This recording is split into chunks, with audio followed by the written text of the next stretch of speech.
60 साल मैं अपनी ज़िंदगी में ये गलतियां करता रहा। बेतहाशा दौलत कमाने के बावजूद एक नाकाम इंसान हूँ। आपको मैं अभी से बता देना चाहता हूँ ताकि वो जवान लोग जो अभी तगदो में मसरूफ़ हैं और मेहनत कर रहे हैं, मेरी वाली गलतियां ना दोहराएं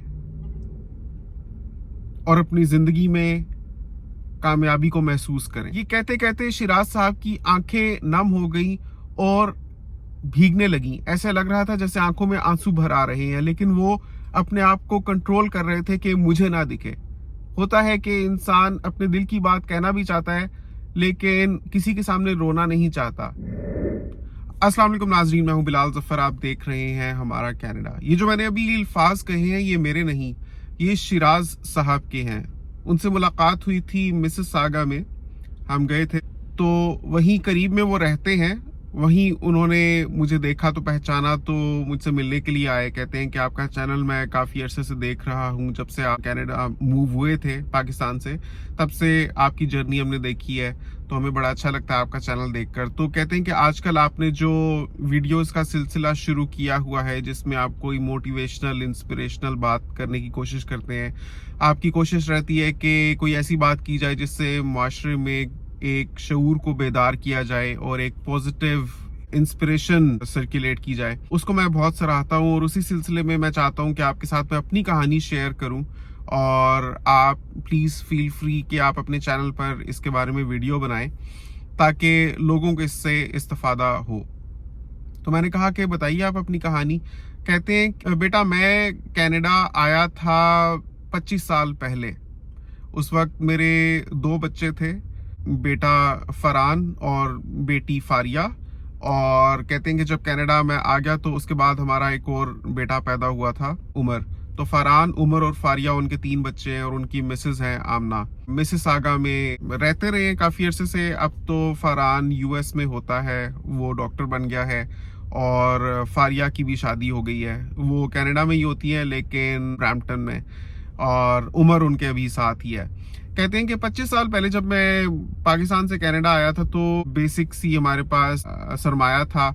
यहाँ आकर मैंने अपना गाड़ियों का बिजनेस शुरू किया, मतलब गाड़ियों की सेल परचेज का बिजनेस। कहते हैं कि इस बिजनेस में मुझे बहुत फ़ायदा हुआ, और जैसे जैसे मैं पैसा कमाता गया वैसे वैसे मज़ीद हासिल करने की मेरे अंदर तलब जागती गई। इतना कि मैं चिढ़ जाता था, पैसे के अलावा या बिजनेस के अलावा कोई भी और बात अगर मुझसे कोई करता था तो मुझे वो पसंद नहीं आती थी। मुझे लगता था this is wastage of time.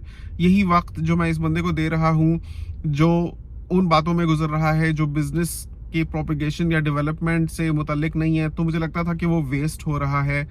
मैं इस वक्त को भी यूज़ कर सकता हूँ बिजनेस को मज़ीद बढ़ाने के लिए। कहते हैं एक छोटे से सेटअप से मैंने शुरू किया था, और अब मेरा इतना बड़ा शोरूम है कि पूरे कनाडा से मेरे पास क्लाइंट्स आते हैं, और मेरा मंथली टर्नओवर बहुत ज़्यादा है। अगर मैं आपको रफली बताऊं तो 20 से $25,000 आप समझ लो कि मंथली इनकम हो जाती है। मैंने कहा कि बड़ी अच्छी बात है। कहते हैं कि लेकिन this has come at a huge cost. मैंने कहा वो क्या? कहते हैं कि अब तो खैर सिचुएशन बहुत ही बदल गई हुई है, लेकिन इन अर्लियर डेज जब बिजनेस एस्टैब्लिश हो रहा था, मतलब आज से 20 साल पहले, कहते हैं मैं काम से वापस आता था तो मेरी बेगम की मर्जी होती थी कि उसके साथ मैं बात करूं या उसको कहीं बाहर लेकर जाऊं, लेकिन मैं इतना थका हुआ होता था कि मेरे अंदर बिल्कुल एनर्जी नहीं होती थी।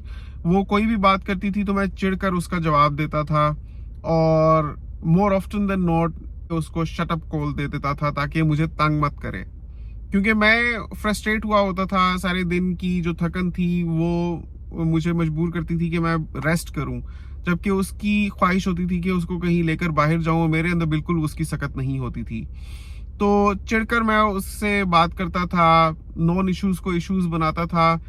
मेरी बीवी शुरू में काफ़ी बातूनी थी और छोटी छोटी बात मेरे से डिस्कस करना पसंद करती थी, और काफ़ी गुफ्तार थी, और उसका हैप्पी मूड रहता था जनरली। लेकिन वक्त के साथ मैंने देखा कि over the years she has transformed into a very quiet and silent person. ऐसी कि अब वो बहुत कम बात करती है, उससे बात की जाए तभी वो उसका जवाब देती है और खुद से गुफ्तगू या कॉन्वर्सेशन कभी इनिशिएट नहीं करती। ये नहीं कहूँगा कि उसकी तबीयत में चिड़चिड़ापन आ गया है, लेकिन एक सर्द मोहरी ज़रूर आ गई है और over the years she has completely changed as a person. अब उसको ज़रूरत नहीं होती कि मैं उसके साथ आकर बात करूं, वो अपने आप में ही काफ़ी हो गई है, एक मुकम्मल इंसान की तरह से हो गई है, जिसको खुश रहने के लिए मियाँ के साथ इंटरेक्ट करने की ज़रूरत नहीं रही। अब उसकी ख्वाहिश नहीं होती कि मैं उसको कहीं बाहर लेकर जाऊं। शुरू में जब हम कनाडा आए थे और शुरू के चंद सालों में जब बिजनेस एस्टैब्लिश हो रहा था, तो पैसों की तंगी होती थी, तो उसकी मर्जी होती थी उसको कोई शॉपिंग वगैरह करवाऊं। मेरे पास पैसे भी नहीं होते थे, थका हुआ भी होता था, तो मेरी कोशिश होती थी बस इसको मैं चुप करवा दूं। अब मेरे पास बेतहाशा पैसा है, लेकिन उसकी ख्वाहिश ही नहीं है कि उसको कुछ भी लेकर दिया जाए। ना तो वो कोई भी कपड़े लेने के लिए मुझसे जिद करती है, ना ही कहीं बाहर डाइन आउट करने के लिए मुझसे जिद करती है, बल्कि मैं उसको ले जाऊं तो भी उसके लिए ऐसे ही होता है जैसे वो घर पर ही है। कहते हैं सारी उम्र मैंने मेहनत की कि अपना एक घर बनाऊं, मेरा अपना घर हो जाए कनाडा में, तो मॉर्गेज पे कर करके अब we are almost 85% done paying the mortgage, तो 15% और पे करेंगे तो घर पे ऑफ हो जाएगा। काफी बड़ा उनका घर है मिसिसागा में। कहते हैं लेकिन मैंने घर खरीदा था उस वक्त मेरी ये सोच थी कि जब मेरे बच्चे बड़े हो जाएंगे तो उनके काम आएगा, उनको मैं अपने साथ रखूंगा, मिलकर रहेंगे। तो कहते हैं कि बेटा मेरा अमेरिका चला गया, वहां जाकर डॉक्टर बन गया और उसने एक स्वेडिश लड़की से शादी कर ली, मुसलमान भी नहीं है वो। और जब वो शादी कर रहा था तो मैंने उससे पूछा कि तुम ऐसा क्यों कर रहे हो, क्योंकि मेरी बिल्कुल मर्जी नहीं थी। तो उसका एक बड़ा ही स्टर्न सा रिस्पॉन्स था, मतलब करख्त तरीके से उसने जवाब दिया कि अबू आप बिजनेस करें, ये काम आपका नहीं है, मेरी लाइफ में मैं जो मर्जी करूं। कहते हैं मतलब बेटा भी मेरे हाथ से निकल गया। उसने अपनी जिंदगी का सबसे इम्पोर्टेंट डिसीजन लेते वक्त मेरे से मशवरा लेने तक भी जरूरत महसूस नहीं की, इजाजत लेना तो दूर की बात थी। तो अब वो अपनी बीवी के साथ अमेरिका में रहता है और कभी अगर कनाडा आ जाए तो उससे मुलाकात हो जाती है। कब आता है कब जाता है ना मुझे ज्यादा बताना पसंद करता है और ना ही मेरे साथ किसी भी किस्म की दिलचस्पी का इजहार करता है। अपनी माँ से मिलता है, लेकिन अगर जैसे हम डाइनिंग टेबल पर इकट्ठे बैठे हों तो सब खामोश ही रहते हैं और एक्सपेक्ट मुझसे ये करते हैं कि मैं भी कारोबारी मामलात के बारे में ही सोच रहा हूँगा। इसी तरह से जो उनकी बेटी और छोटा बेटा है उमर, कहते हैं कि वो भी उनसे इमोशनली बहुत डिस्टेंट हो चुके हैं। कहते हैं सारी उम्र मेहनत करके जो मैंने घर बनाया, जिन बच्चों के लिए बनाया, वो तो मेरे पास ही नहीं रहे। बड़ा बेटा फरहान परमानेंटली अमेरिका मूव हो गया, बेटी की शादी हो गई, वो ब्रैम्पटन में होती है। और कहते हैं जो मेरा छोटा बेटा है केमिकल इंजीनियरिंग कर रहा है और जहां तक मुझे लगता है वो भी मुझे छोड़कर चला जाएगा। यानी इस बड़े से घर में जिसकी मॉर्गेज पे करने के लिए मैंने सारी उम्र लगा दी, सिर्फ मैं और मेरी बीवी ही रहेंगे। तो कहते हैं मैं बताना ये चाह रहा हूँ कि जब वक्त था, जवानी थी, बच्चों को, बीवी को मेरी जरूरत थी, उस वक्त पैसा मेरी ऐसी प्रायोरिटी थी कि उन लोगों के साथ मैंने वक्त नहीं बिताया, जिस वजह से शुरू में तो उन्होंने मेरी कमी महसूस की, लेकिन वक्त गुजरने के साथ वो मेरे बगैर जीना सीख गए, इस हद तक कि अब उनको मेरी या मेरे पैसों की भी बिल्कुल भी जरूरत नहीं है। कहते हैं मैंने सोचा था कि मैं अपना बिजनेस शुरू करूंगा तो मेरे बेटे भी मेरे साथ इसी बिजनेस में आ जाएंगे, हमारा एक फैमिली बिजनेस बन जाएगा। लेकिन मेरे बेटों को मेरे बिजनेस को ज्वाइन करने का कोई शौक नहीं है। उनकी अपनी पसंद नापसंद है, उनकी अपनी प्रायोरिटीज हैं और उनकी अपनी जिंदगी है।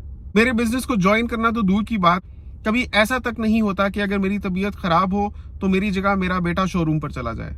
मेरी बीवी शुरू में मुझसे अटेंशन तलब करती थी, लेकिन बार बार धुतकारे जाने के बाद उसने अपना एक सोशल सर्कल बना लिया। वो अपनी फ्रेंड्स के साथ तो बातचीत करती है, लेकिन मेरे साथ वो ऐसे है जैसे एक ही छत तले हम दो अजनबी रह रहे हैं। अगर किसी आउटसाइडर के नजरिए से देखा जाए तो शायद वो हमें बहुत ही कामयाब फैमिली तसव्वुर करता होगा कि बेटा भी डॉक्टर बन गया, बेटी की शादी हो गई, छोटा बेटा केमिकल इंजीनियर बन रहा है, अपना इतना बड़ा शोरूम है, इतना बड़ा घर है मिसिसागा में।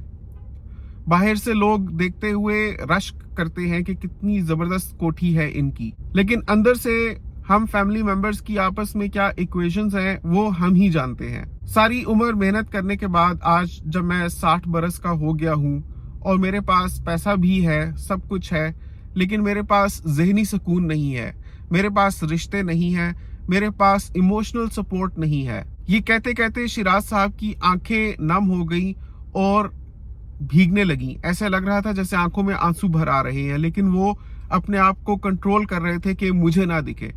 होता है कि इंसान अपने दिल की बात कहना भी चाहता है, लेकिन किसी के सामने रोना नहीं चाहता।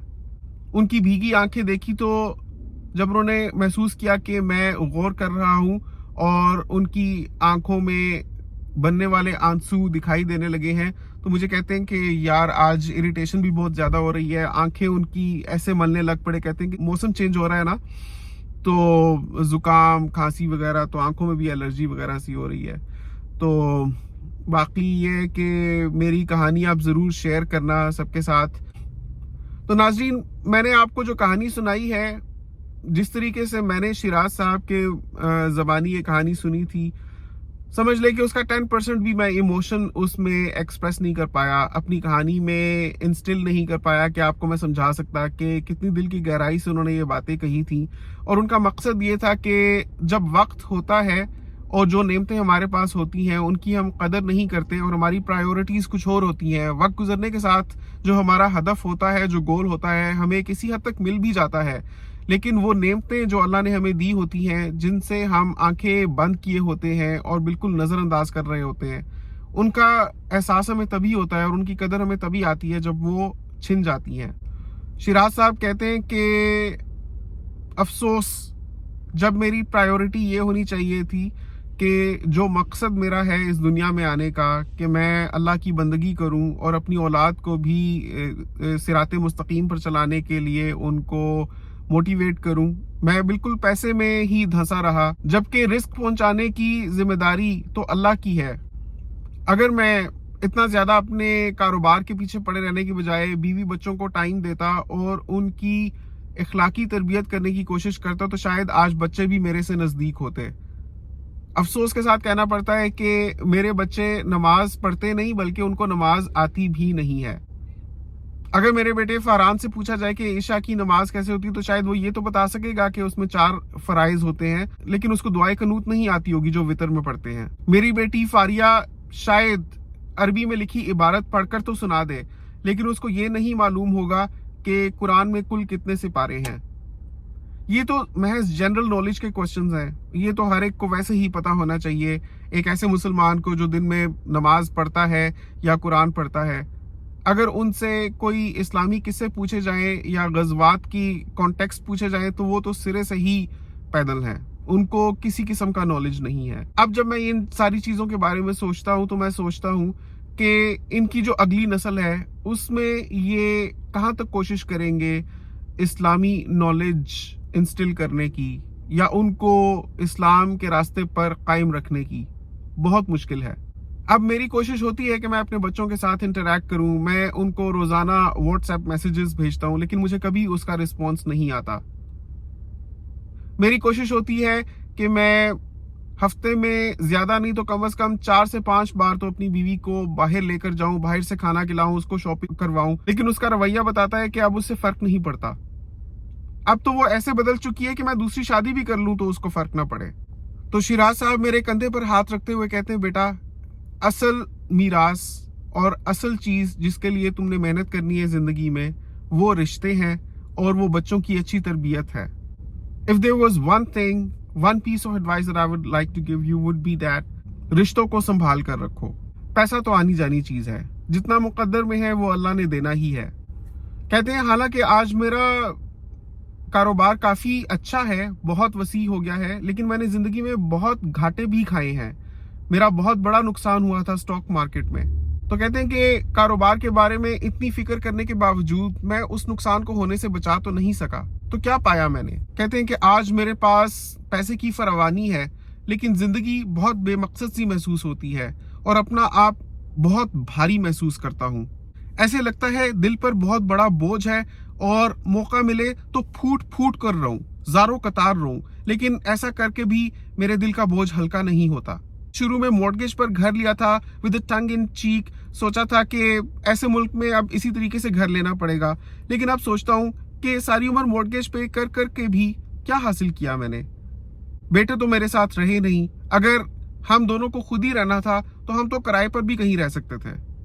नाज़रीन, इनकी कहानी सुनकर दिल भर आया और वाकई मुझे ये महसूस हुआ कि हम लोग जो दिन रात पैसा बढ़ाने के बारे में सोचते रहते हैं, कारोबार के बारे में सोचते रहते हैं, जॉब्स के बारे में सोचते रहते हैं, गुजरते वक्त के साथ बढ़ते बच्चों को जिस कुर्ब की जरूरत होती है, जिस इखलाकी तरबियत की जरूरत होती है, जिस इमोशनल एंड फिजिकल प्रेजेंस की जरूरत होती है पेरेंट्स की उनकी जिंदगी में, बहुत से लोग उसको नजरअंदाज करते हैं और इन चीज़ों का रिजल्ट वक्त गुजरने के साथ सामने आता है। तो नाजरीन, इससे हमें ये सबक मिलता है कि हमें अपनी फैमिली को वक्त देना चाहिए और हमें चिड़चिड़ा नहीं होना चाहिए। ख़ास तौर पे वो सब काम करने वाले लोग जो सारा दिन मेहनत करने के बाद घर जाते हैं और उसके बाद उनको लगता है कि उनकी ड्यूटी पूरी हो गई है, सारा दिन काम पर गुजारा है, तो अब बस उनको रिलैक्स करना है, अपनी फैमिली को वक्त देने को इम्पोर्टेंट नहीं समझते। मुझे लगता है कि ये बहुत ज्यादा जरूरी है कि वो वापस जाकर अपने मूड को बेहतरीन रखें और जिंदगी में वर्क लाइफ बैलेंस लाने की कोशिश करें। इस बात को समझें कि खैर है अगर आप दूसरों से कम भी कमा गए, खैर है किसी के साथ मुकाबला करने की जरूरत नहीं है। अगर किसी को आप देख रहे हैं कि वो आपसे ज्यादा कमा रहा है तो मेक पीस विद इट, वो अपने हिस्से का कमा रहा है। हर इंसान का रिस्क अलग है। दो बंदे अगर इक्वल मेहनत करें, इक्वल वक्त लगाएं, तो उनको रिजल्ट मुख्तलिफ मिलेगा। रिजल्ट वही है जो अल्लाह ने आपके लिए तय किया हुआ है। इसलिए मेक पीस विद इट, अल्लाह का शुक्र अदा करें और खुशी और सुकून के साथ जिंदगी गुजारें। इसी मस्बत मैसेज के साथ आपसे इजाजत चाहता हूँ। फिर मुलाकात होगी इंशाल्लाह किसी पॉजिटिव मैसेज के साथ। अपना बहुत ख्याल रखिएगा। नीचे कमेंट्स में अपनी राय का इजहार जरूर कीजिएगा। अल्लाह हाफिज।